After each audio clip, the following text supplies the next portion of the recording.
awesome family circus returns. A tropical wonderland awaits you. Mark your calendars for April 19th, April 20th, and April 21st at the Victoria Park. Showtime, 6 p.m. Bring the entire family and enjoy the fun-filled play park daily from 3 p.m. Tickets are available from Pickles, Diamond Grocery, 4 Shells, the Pembroke Service Station, and the Country Mart in Georgetown. The awesome family circus, tropical wonderland. The magic never ends. Wow!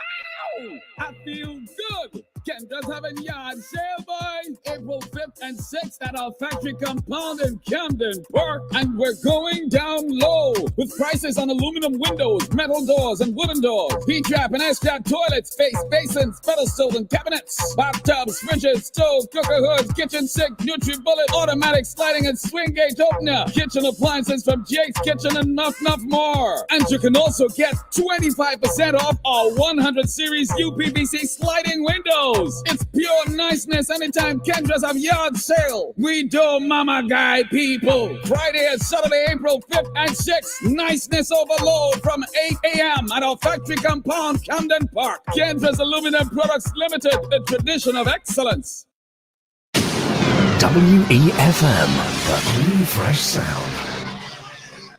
Activated Mornings on WEFM 99.9 is on now.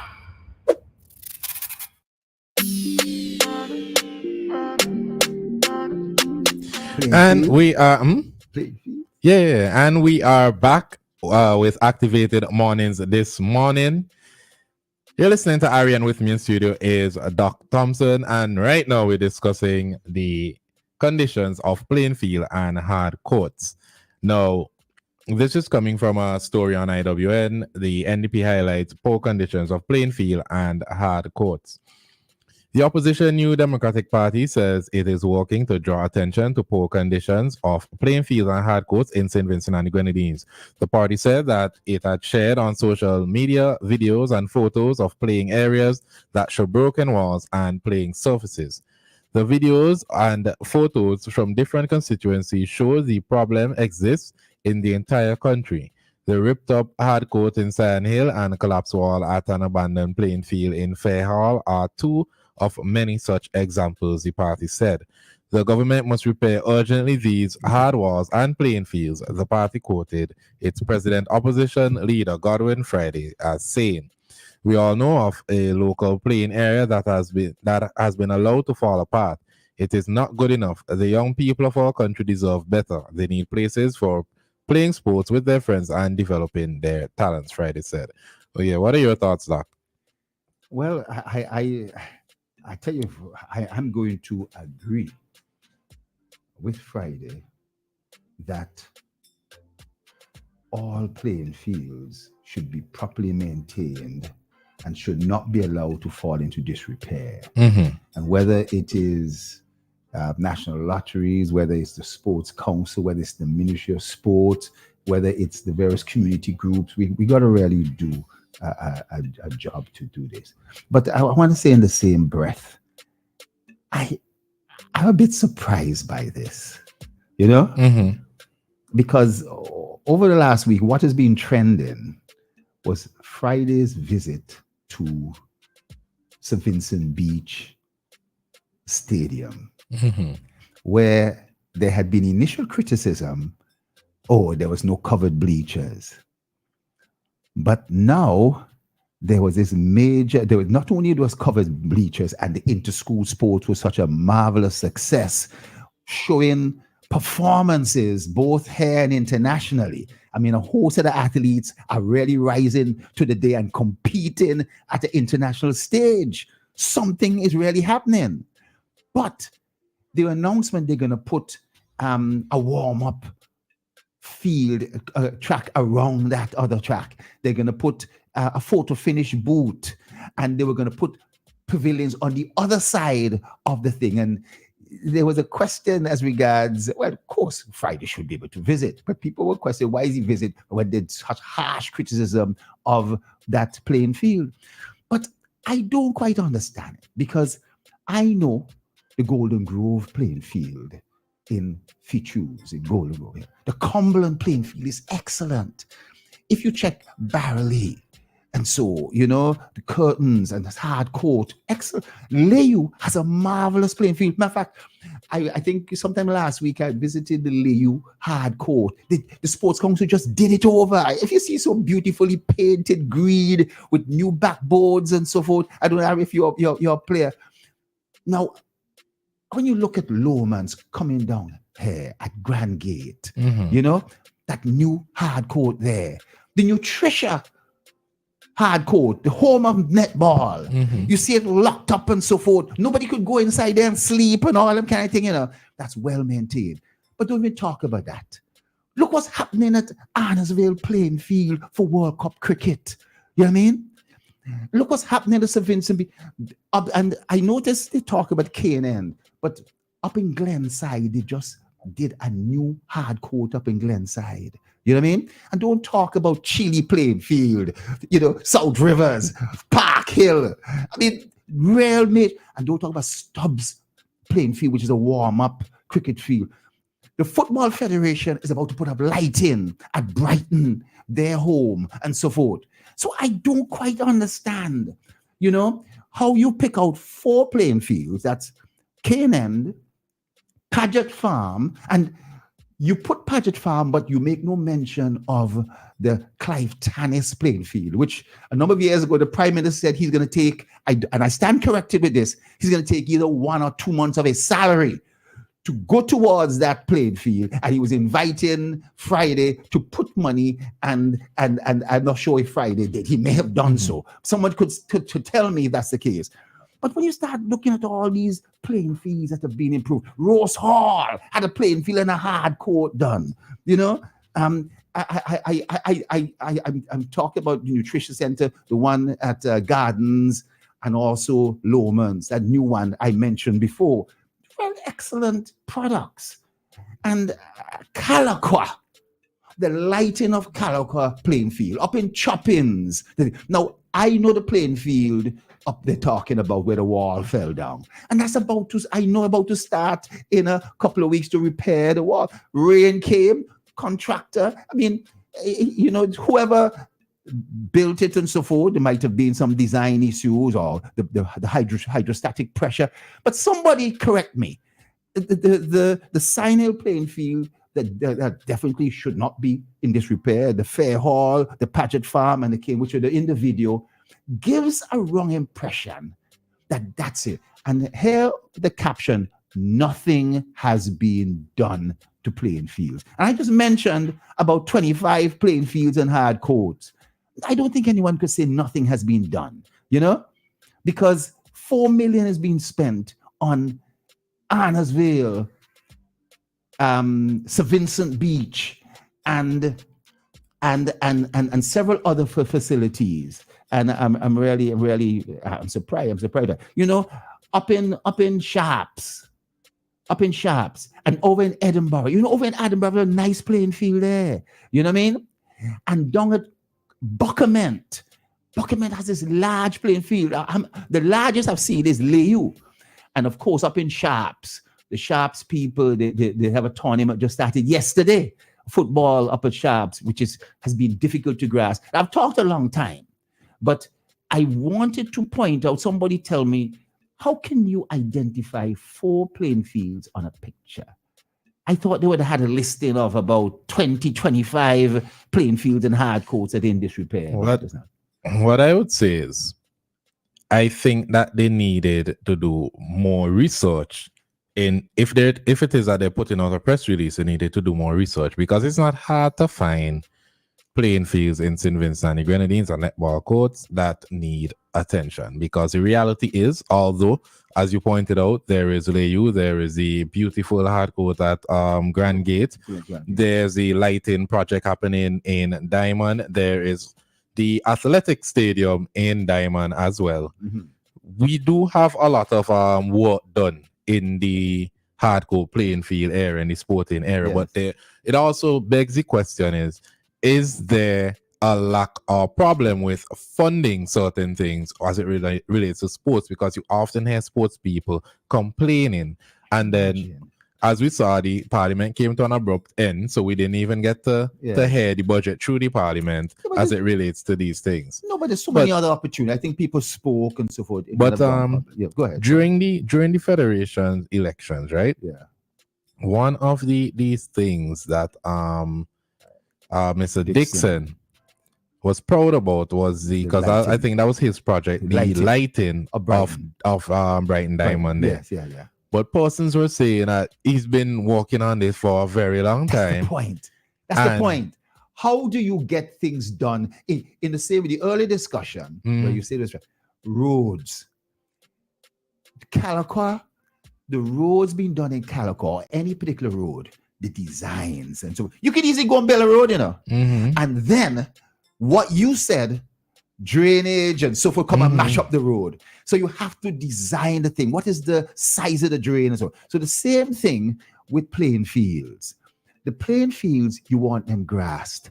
How do you get grass? How do you stop goat and sheep and cattle from going and eating down the grass and then the thing can't grow back? How do you avoid overplaying where the surface with hooves, the studs and so forth, it bruises the way. So as I started off, no playing field should be left uncared for. But I do believe that there'll be some playing fields that, depending on how they were built and designed, and the top surface starts to crack up, while you are doing 4, 5, 6 other, I'm sure the case will be made that a 7th and an 8th and a 9th should be done at the same time.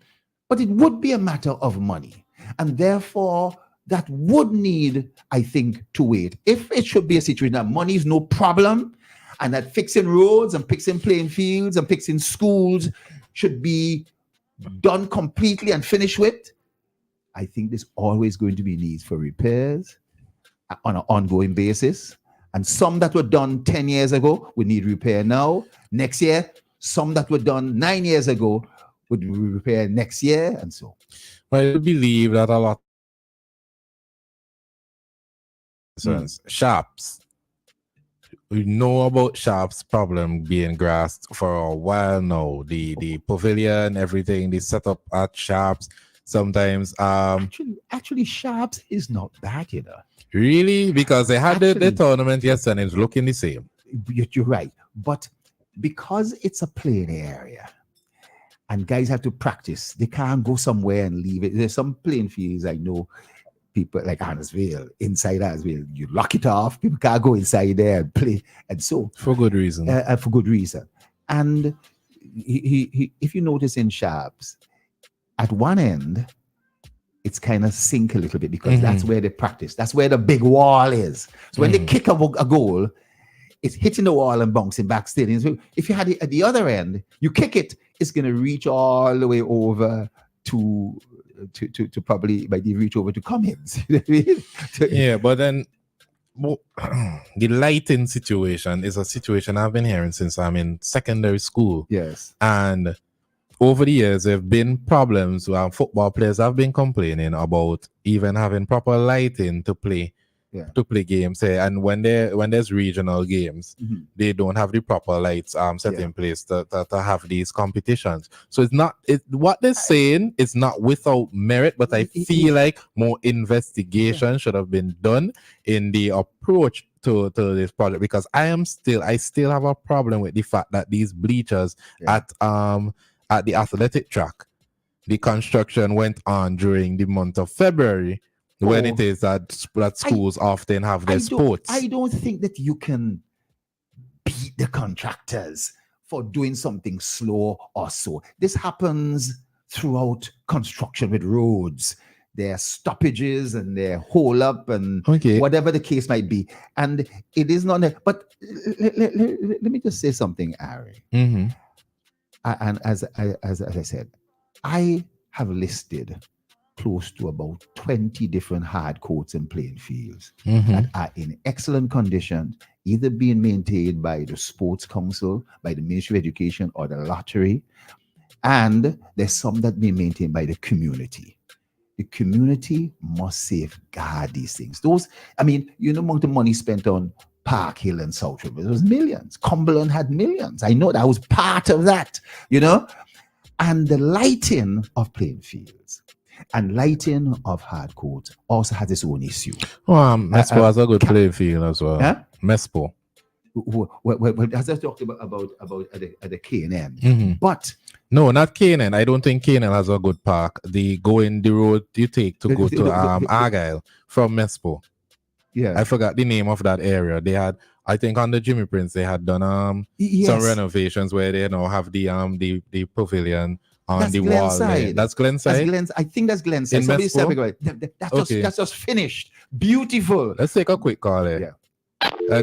Okay, we missed that call. That's because I can't remember the name of it. I think that area is Glenside. Yeah. Somebody.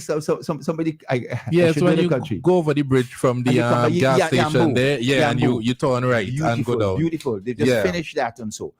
But there are going to be some that where after soufre and ash and all them kind of thing and every state there's gonna be breakage and damage and cracks and so forth depending on the level of construction or level of that. But I think it's important that I think some wool. I gotta say it. It's the reaction to the Sir Vincent Beach Stadium why this thing has come out. I believe so. All right, let's take a quick call here before take a break. Good morning, caller, you live? Yes, good morning. The place that Mr. Thompson is talking about is Glenside. Oh, okay. Yes. So it's Mespo. It's Mespo. Yes. Oh, okay. So so it's the right place. Yeah, or you can say Marco. The field in Canaan is always up for repair anyway because there's something to be done with digging it up and settling it. Yeah, and I think Canaan the walls are cracked and there are different things. So Canaan is definitely somewhere that needs help. But the other one, not Glenside. But for 3 years, you said? Few years. Well, Canaan is always in a state of disrepair, but they're always working on it as well, too. Okay. Can't knock them for that. They're always working on it. I know they've taken soil up there. They've tried to grass it. There's something, I don't know what it is, but it's one of those. Too much engineers. Too much engineers. Too much bright people. But tell me, what about these other playing fields, South Rivers and Park Hill and Cumberland and so forth, and other places that are looking so good? You mean, how can you take one area that is difficult to grasp and damn the whole thing? Glenside, as you said, is it completed? But it's a water country. Yeah, yes, it is. But remember, this is a water country. Water comes from under the ground, so you'll always have to be in a stage of repair. Yes. Mr. Thompson, I call you on one thing this morning. Yeah. I went to Digicel before and I complained to them about the service they're giving to customers, and these cheap phones that they're giving is only lasting 3 months. Oh, really? Persons are getting on top. Yes, that's been going on for almost a year now. Those sales that you see they're having when they're handing them out in the market, those phones last for 3 months. The batteries are the first to go. Oh. I think it is time that we go to the NTRC, get an application form, and start taking Digicel apart. Why? Simply, you have people coming out of the same mess where you're coming from. Yeah. They come into Digicel. When they go into Digicel, they say, me phone now work. They say, well, maybe it's a battery problem. Well, no, you can't change it here. You have to go up Fountain and carry it by Digicel. Why are you doing that to Vincent? Let me tell you how Digicel come in this country. We bring them here. And we get paid. And let me tell you how they come. Digicel came by a yacht in the Tobago Keys in 2001. And then from there, we hold on to the man. When we hold you in the Tobago Keys, we don't let you go, you know. Well, we're coming up here, we're doing all this semi-paperwork for you. Yeah, go ahead. Can I tell you something? I wonder who was Minister of Telecommunications at that time. I have no idea. I thought it was you. That's why I called and mentioned the thing to you. I'm saying it was me. So I know Digicel did not come through the Tobago Keys. But I know I'm talking about the gentleman. Oh, I know you're saying the owner of Digicel. I know you're saying as a light note and so forth. You know what I mean? Right. I don't, because he had been in Jamaica and so forth and things like that. Right. So When they came down here, Mr. Thompson, when they came down here, you remember Big Sand Hotel and Union? Yeah. We actually had to take him and lead him into to Big Sand Bay because he didn't know the route between the reef and Mr. O'Leary or whatever his name was. He spent 3 days there, and we were the first hotel in the state of St. Vincent and the Grenadines to be given free phones from Digicel for our guests to use free once you're staying in there. That's nice. They started good, but the problem is right now, you can't be doing that to Vincent. And it's time somebody take you up with the NTRC. Well, so I'm asking you now for some advice. Well, I may not be able to give you advice, but I'm sure the NTRC hears this stuff, and I'm pretty sure that they will also take it up. That must be disturbing if that is true about the phones, and I'm sure. Yeah, because remember, if not everybody could afford an iPhone or whatever the case is, which is security. And as much as they talk about security and your phone, forget about that. If the authorities want to get into your phone, they will get in. That's what we know. Not Apple. Yes. Well, no, here we're going on. Apple, they have to go to thing to Apple, but they had problems with BlackBerry because I use Black. Yeah. When I saw what they did to El Chapo, they brought a Canadian man to Mexico to track El Chapo phone because the Canadian laws and American laws for privacy is different. That's why I prefer to use the Canadian phones. You get me? Yeah. Anyway, Mr. Thompson, please we'll look at help out St. Vincent because it's frustrating. All right. Thanks for your input, caller. Thanks a lot. Yeah, so unfortunately, we have to wrap up this segment and make way for the currency exchange rate. So we'll do that right about now.